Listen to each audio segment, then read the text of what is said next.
요한일서 2장 7절에서 17절 말씀 몇 번 말씀드렸습니다만 요한복음하고 요한서신은 이렇게 편안하게 읽으면서 금세금세 하고 그렇게 알아차리기가 쉽지는 않은 그런 성경 중에 하나입니다.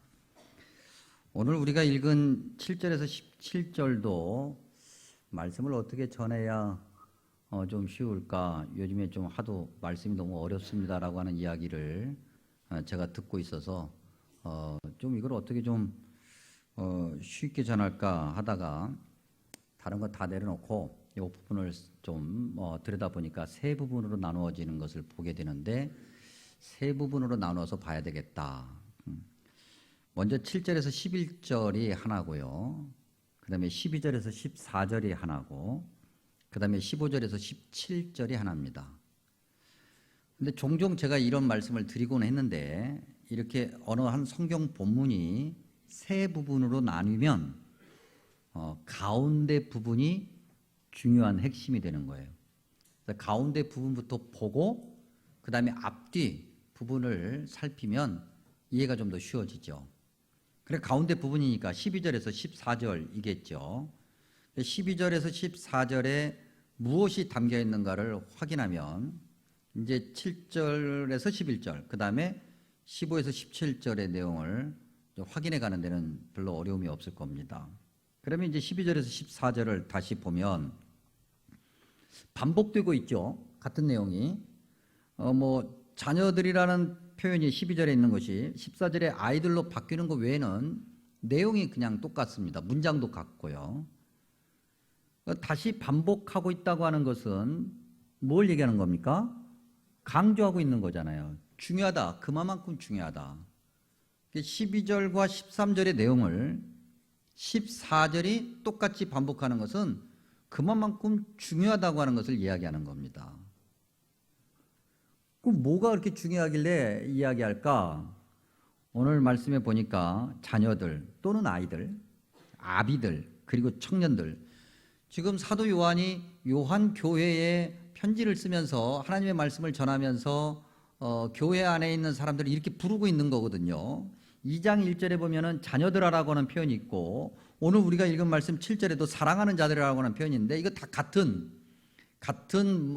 이 범주 안에 넣어놓고 보면 이건 결국 요한 교회 교인들을 향해서 하는 얘기예요. 교인들이 그렇게 부르고 있는 거죠. 세대별로 이렇게 부르고 있는 거예요.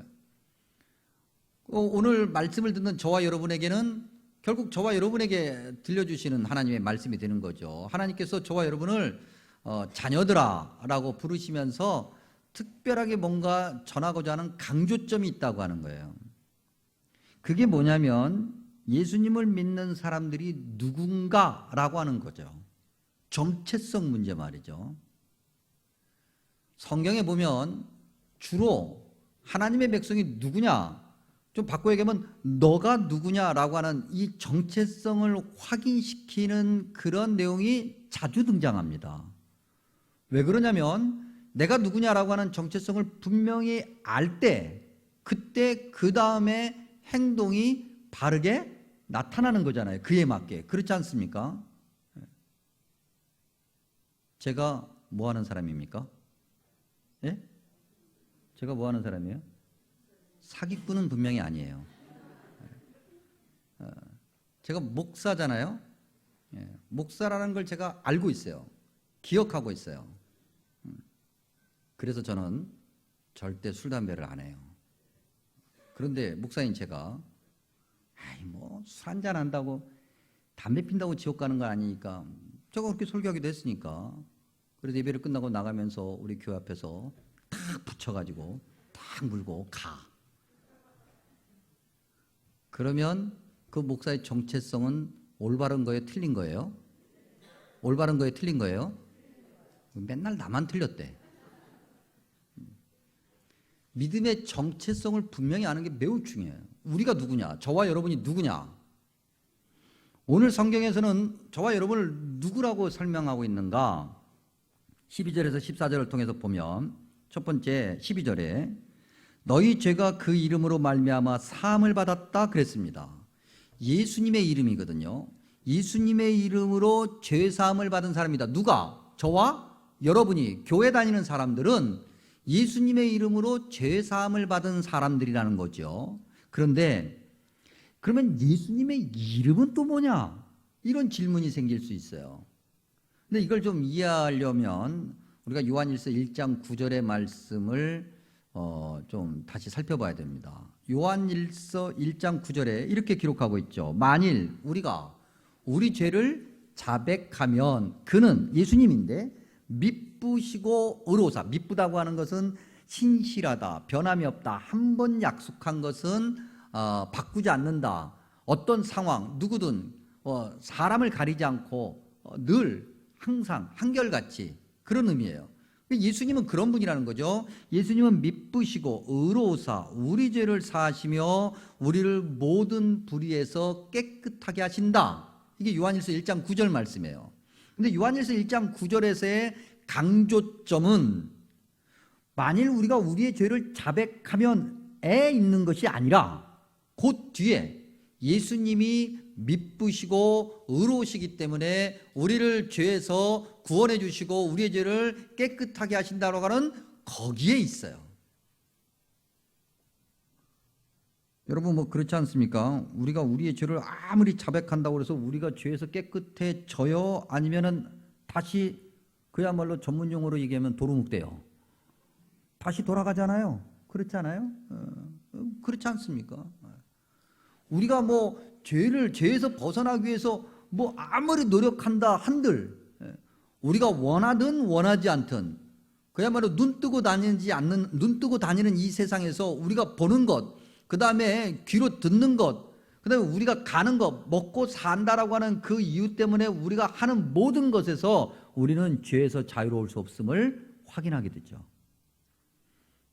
그러면 우리가 어떻게 해서 죄에서 자유로워질 수 있느냐? 바로 이것 때문에 그런 거예요. 이것 때문에 주님께서 우리에게 약속을 해주셨다는 거예요. 그렇게 예수님을 믿는 그 순간, 내가 오늘 예수님을 믿겠습니다 하는 순간, 그래? 그러면 너는 이제 죄인 아니야, 불러주신다고 하는 거죠. 너는 돈 많으니까 내가 특별하게 해주고 너는 돈 없으니까 안 돼, 이게 아니라는 거예요. 차별이 없으셔요. 누구든지 주의 이름을 부르는 자가 구원을 받는 거예요. 죄사함을 받는 거예요. 그러니 그 이름으로라고 하는 것은 바꿔 얘기하면 예수님의 은혜로 우리가 죄사함을 받았어요. 저와 여러분이 천국 백성 된 거예요. 믿으십니까? 그렇죠. 얼마나 좋아요. 우리가 이걸 알아야 된다는 거죠. 교회 다니는 사람은 바로 이걸 알아야 되는 거예요. 그래, 내 노력으로 내 의지가 아니라 온전히 주님의 은혜로 우리가 죄사함을 받았고, 그렇기 때문에 오늘 하루하루를 살 수 있다. 뻔뻔하면서도 주님의 은혜 때문에. 두 번째, 우리가 누군가? 13절과 14절에 보니까 태초부터 계신 이, 바꿔 얘기하면 창조주 하나님, 창조주 하나님을 알았다.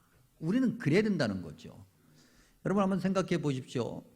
우리의 죄를 용서할 수 있는 분이 누군가? 우리 스스로도 우리의 죄를 용서할 수 없어요. 사람과 사람끼리 용서한다고 하는 것은 이 창조주 하나님의 그 용서하심의 은혜의 그림자일 뿐인데, 사실 사람과 사람끼리 용서한다는 것도 완전한 것이 절대로 아니고, 도대체 어떻게 해서 그분이 우리를 죄에서 사해 주실 수 있고 우리에게 은혜를 주실 수 있는가? 그분이 창조주이시기 때문에, 전능하신 분이기 때문에. 여러분, 창조한다는 그 자체가 벌써 은혜잖아요. 뭔가를 만든다고 하는 것은 사랑과 애정이 없으면 만들 이유가 전혀 없는 거니까. 그렇게 주님께서 처음부터 사랑의 은혜를 주셨고, 그 은혜가 지금까지도 계속 지속되고 있기 때문에, 미쁘시기 때문에 오늘 저와 여러분이 하나님의 백성으로 산다는 거예요. 지구가 자전과 공전을 하잖아요.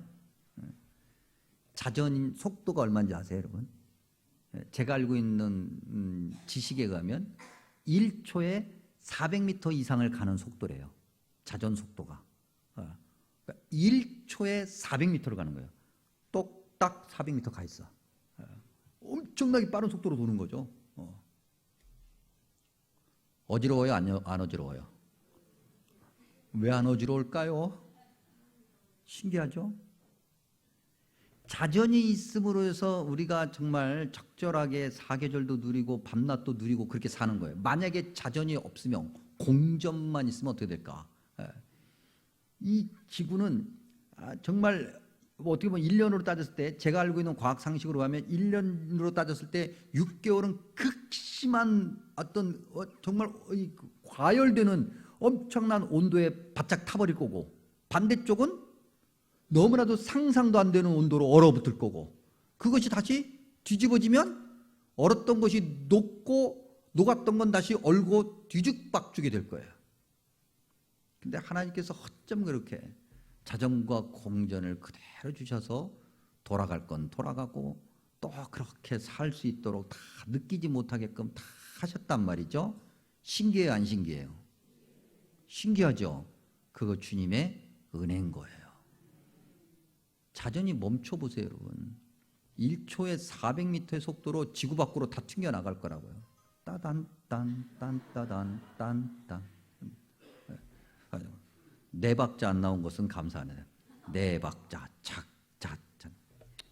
자, 하나님의 은혜 가운데서 우리가 사는 거예요. 창조 때부터 하나님의 은혜로. 그것을 우리가 알아야 한다. 세 번째, 우리가 누구냐? 14절에 보니까 하나님의 말씀이 너희 안에 거하시며, 13절과 14절에 보니까 너희가 악한 자를 이기었다. 말씀으로 악을 이기는 거예요. 이때 이 악은요, 하나님이 아닌 것을 얘기해요. 우리가 하루하루를 살 수 있는 것은 결국 악을 극복했기 때문에 사는 거거든요. 근데 우리의 능력으로 그랬느냐? 아니요. 하나님의 말씀으로, 하나님의 능력으로. 우리가 성경 한 절, 성경 한 번 볼 때마다 하나님께서 우리에게 이길 수 있는 힘과 능력을 우리에게 주시기 때문에,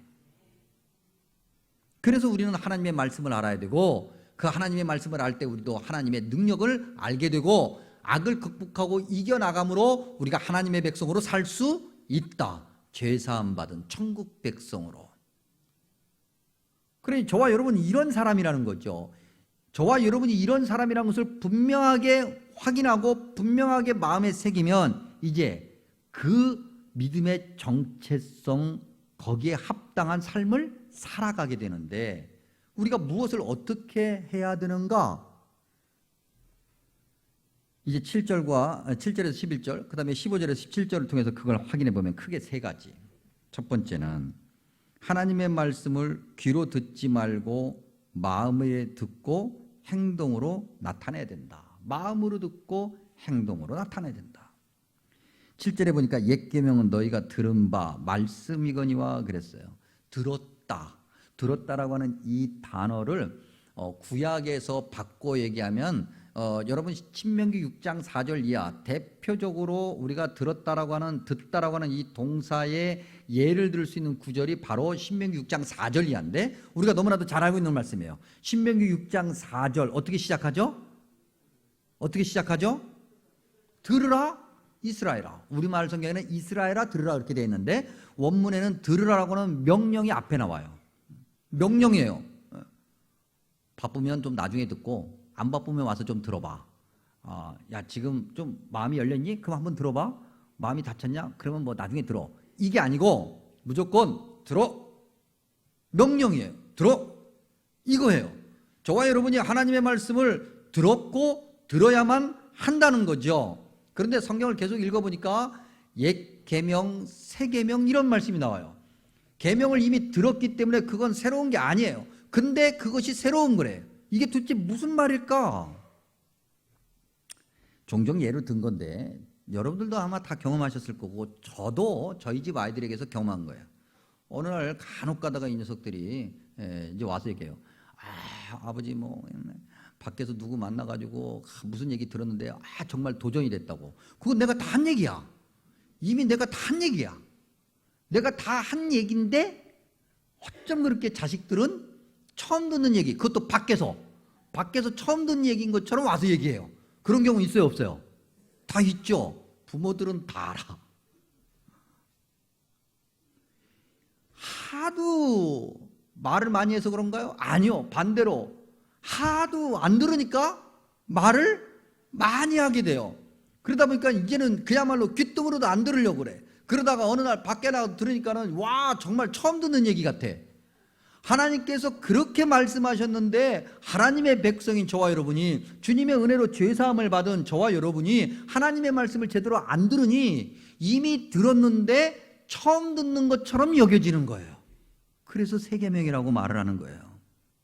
그러니 중요한 것은 하나님 말씀에 문제가 있는 것이 아니라 말씀을 듣는 우리의 자세, 믿음의 상태에 문제가 있는 거죠.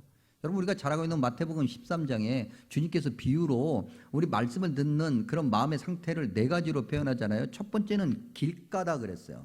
이건 그냥 말씀이 들어오지를 않아. 뭐 이렇게 들어갔다 이렇게 나가지도 않아요. 왔다가 다시 튕겨 나가는 거지. 그 다음에 어디에 뿌려진 거예요? 흙이 얕은 돌밭 같은 거다. 말씀이 들어와서 잠깐 기뻐하긴 했는데 환난과 박해가 찾아와요. 요즘 우리 시대에 환난과 박해가 없다고 그랬어요. 없잖아요. 그렇죠? 그러니까 우리가 예수님을 믿음으로 예수님의 말씀대로 살려고 하는 것 때문에 우리가 겪는다라고 하는 것은 환난과 박해는 뭐 근처도 못 가고 그래봐야 조금 손해 아니면 조금 불편함 정도거든요. 근데 그 손해와 불편함이 오면은 우리가 들었던 하나님의 말씀, 기쁨으로 들었던 하나님의 말씀을 포기해버린다는 거죠. 가시떨기는 뭐냐면 하나님의 말씀을 기쁨으로 듣기는 들었는데 세상 염려와 재물의 유혹 때문에 결실하지 못해요. 먹고 살아야 되는데, 야 이게 더 좋은데, 어디 가면 더 많이 벌 수 있다는데, 야 내가 그게 더 좋은데, 이래서 결국 하나님의 말씀이 뿌리를 내릴 수가 없어요. 네 번째가 뭐였어요? 좋은 땅. 성경에 보면 이렇게 기록하고 있어요. 듣고 깨달아 결실한다 그랬어요. 실천하는 거죠. 듣고 깨달아 실천하면 결실이 되는데 100배, 60배, 아무리 못해도 30배는 맺을 수 있다는 거예요. 그러니까 하나님 말씀이 문제가 아니라 하나님 말씀을 듣는 우리가 문제인 거죠. 우리가 정말 죄사함의 은혜를 받은 자라고 한다면, 정말 천국 백성이 됐다고 한다면 하나님의 말씀을 이렇게 열심히 듣고 보고 해서 삶에서 실천해야 되겠다는 거예요. 그래서 오늘도 여러분 이렇게 말씀 들으면 여러분들 이렇게 지금도 이렇게 보니까는 뭐 이게 적는 분들이 없지 않아 계시는데, 이 적고 끝나면 안 돼. 적고 나면 거기다 뭐 해야 되냐면 그 다음에 내가 뭘 할 것인가 구체적으로 하나 더 적어야 돼. 그래서 그걸 밖으로 나가서 실천해야 돼요. 밖으로 나갈 때 다 놓고 나가는 것이 아니라. 그런데 우리가 여기서 한 가지 중요하게 확인할 것이 있어요. 성경을 안 읽는 것보다야 읽는 것이 좋은데 내 뜻대로 내 마음대로 내 식대로 읽으면 안 되는 거예요. 성경을 그렇게 내 마음대로 읽으면 안 읽는 것보다 더 큰 문제를 만들 수 있어요. 오히려 우리는 성경을 주님이 원하시는 마음으로 읽고 주님이 원하시는 열매를 맺는 그러한 믿음을 가져야 한다. 자, 이제 올바른 믿음의 정체성을 가지고 있는 자가 알아야 될 것 두 번째, 실천해야 될 것, 그건 뭐냐면 사랑이에요. 사랑. 8절 후반부에서 11절에 보면 우리에게 참 빛이신 주님을 믿는 사람은 어둠, 바꿔 얘기하면 죄 가운데 있지 않다. 어둠에서 벗어났으니까 11절에 보면 갈 곳을 정확하게 안다 그랬어요. 그렇죠. 밝은 가운데 있으니까 어디로 가야 되는지 길이 분명하게 보이지 않습니까? 그러면 우리가 가야 될 그 길은 어떤 길이냐? 9절과 10절에 보면 형제를 미워하지 않는 것, 바꿔 얘기하면 사람을 사랑하는 그 길을 저와 여러분이 가야 되는 거예요. 1장에 의하면 요한일서 1장에 하면 이 사랑이라는 단어를 뭘로 바꿔서 얘기할 수 있냐면 사귐이라는 단어로 바꿔서 얘기할 수 있어요. 하나님과 사귐, 하나님의 은혜로 우리가 하나님과 사귀게 되고 하나님의 사랑을 알게 돼. 그래서 우리가 사람과 사람 사이에서 사랑을 하게 되어 있다. 원리는 그래. 근데 여러분, 사랑이 쉬워요, 어려워요? 물론 뭐 좋아하는 사람 사랑하는 거야 뭐 별로 어렵지 않아요. 뭐 좋아하는 사람 사랑하는 것이 뭐 어렵겠어요. 마음도 잘 맞고 서로 뭐 이해도 하고 통하고 그러면 뭐 어렵지 않아요. 근데 성경에서는 이야기하기를 예수님 믿는 사람이라면, 예수님의 은혜로 죄사함을 받은 사람이라고 한다면 사랑하는 사람, 좋아하는 사람뿐만 아니고 내가 싫어하는 사람도, 심지어는 더 나아가 미워하는 사람도 사랑하라고 그래요. 사랑이 쉬워요, 어려워요? 사랑이 쉬워요, 어려워요? 어렵죠. 어려워요. 사실은 뭐 내가 좋아하는 사람끼리 사랑하는 것도 쉬운 게 아니에요.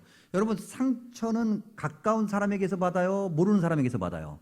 가까운 사람에게서 받죠. 부부간, 부모와 자식간, 교회 성도들끼리, 교인들끼리 상처를 주고받아요.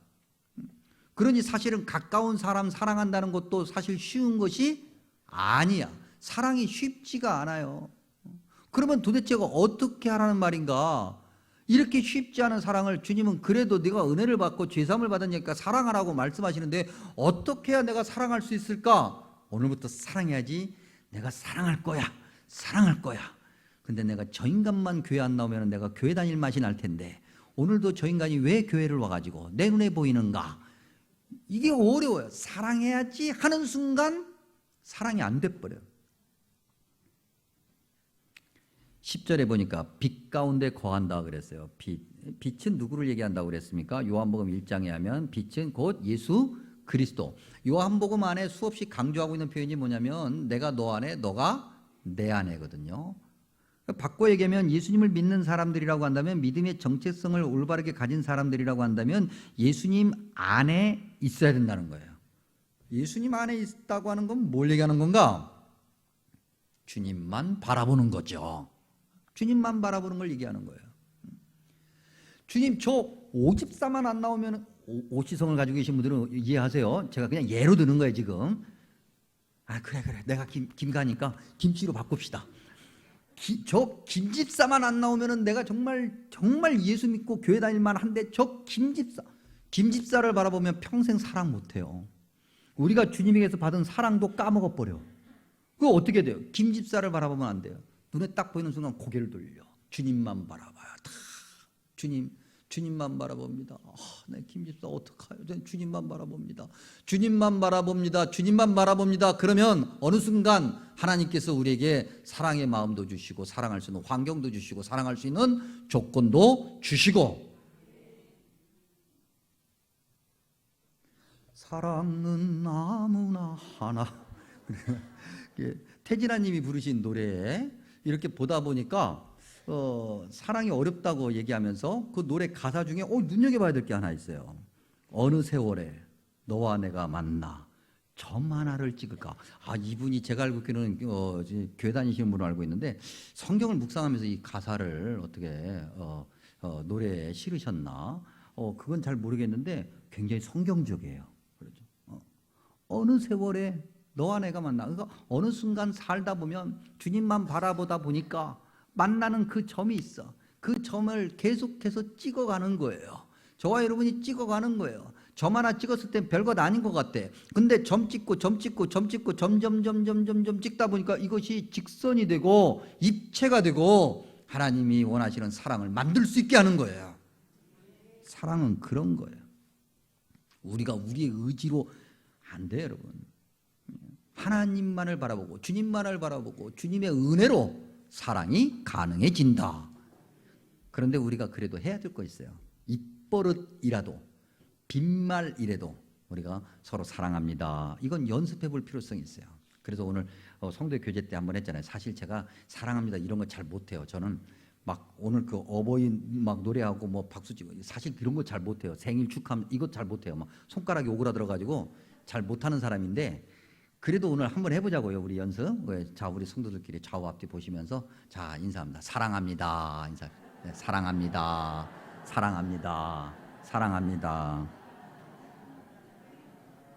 네, 네, 네. 이를 악물고 사랑합니다. 그러지 마시고 네, 입을 벌리고 사랑합니다. 하나도 속은 사랑이 없는데도 그냥 사랑합니다.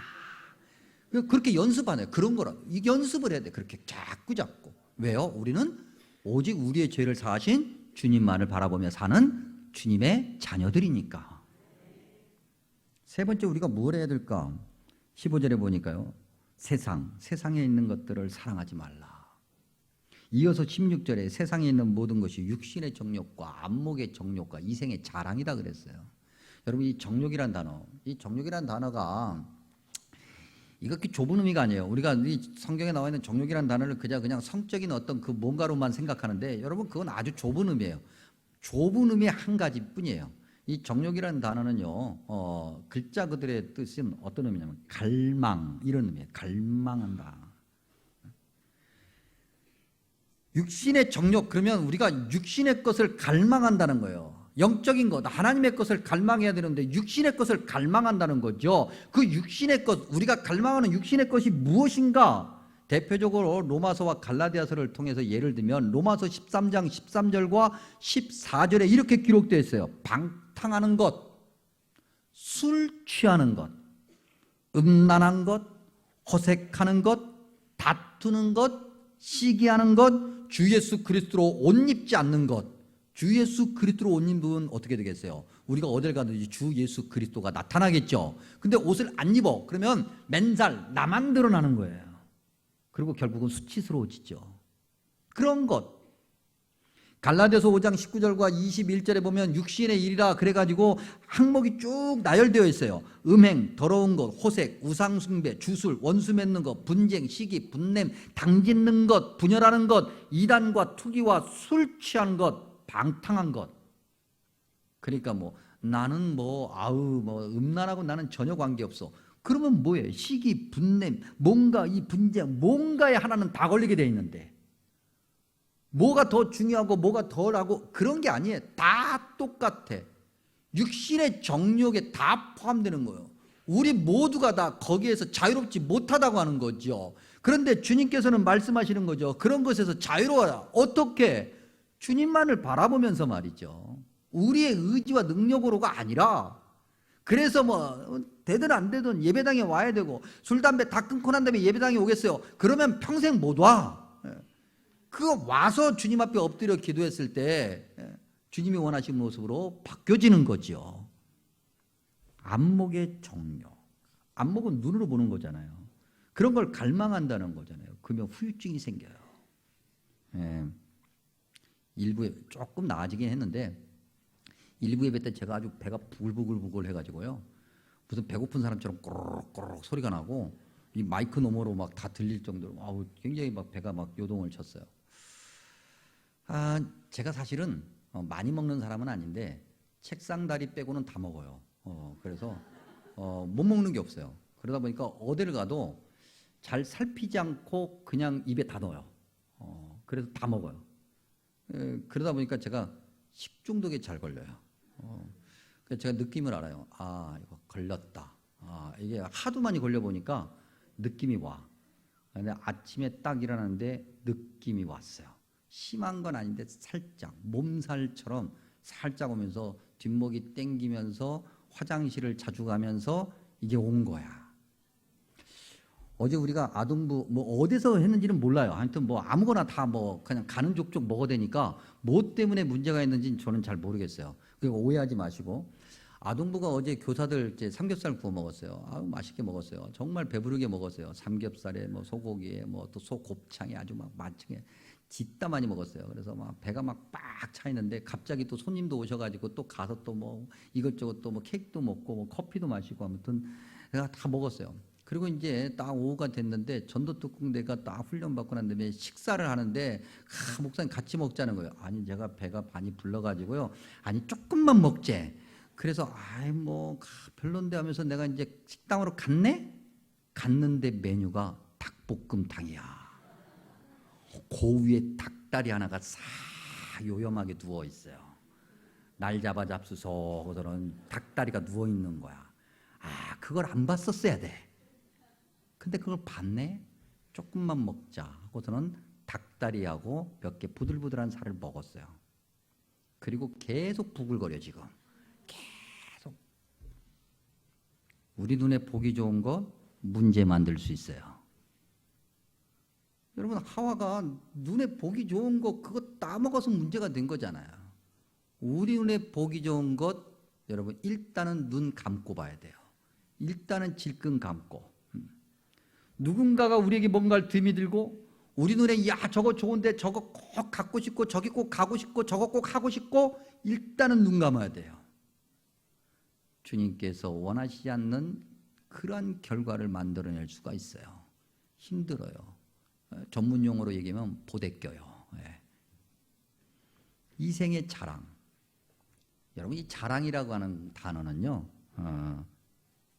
잘난 체 한다, 거짓된 잘난 체, 엉터리다. 그 다음에 한 걸음 더 나가면 어떤 뜻이 있냐면 텅 비었다, 빈 깡통이다, 이런 얘기예요. 여러분, 정말 잘난 사람은 잘난 체 해요, 안 해요? 안 해요.